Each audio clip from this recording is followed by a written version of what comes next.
Masya Allah. 2 unit rumah berkonstruksi kayu hangus terbakar di Gampung Sungai Pauh Pusaka, Kecamatan Langsa Barat, Kota Langsa. Hangus terbakar pada Senin 4 Maret 2024 sekitar pukul 13 waktu Indonesia bagian Barat siang. Adapun korban kebakaran yang menghanguskan 2 unit rumah berkonstruksi kayu tersebut adalah milik M. Yahya dan Nuraidah.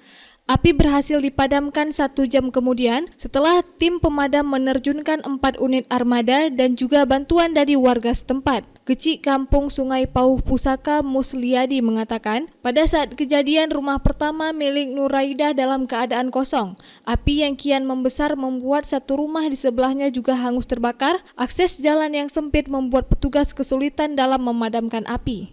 Awal mulanya api di depan rumah tepat di meteran. Nah, tepat di meteran, kebetulan rumah yang satu lagi kosong, tidak ada orang. Karena rumahnya kan memang konstruksinya kayu, papan. Jadi dengan sangat cepat menyambar ke rumah di sampingnya. Alhamdulillah berkat masyarakat sekitar yang tanggap dan juga dibantu oleh unsur perangkat kampung. Jadi masyarakat gotong royong beserta perangkat untuk memadamkan api. Dikarenakan akses pemadam tidak bisa masuk ke dalam. Jadi pemadam sebenarnya sudah stay, tapi karena jaraknya emang jalannya begitu sempit, sekaligus di sana di depan kolam. Nah, makanya tadi tidak optimalnya di situ. Tidak ada korban jiwa dalam peristiwa ini dan belum diketahui pasti penyebab kebakaran ini. Namun kerugian yang diperkirakan mencapai ratusan juta rupiah.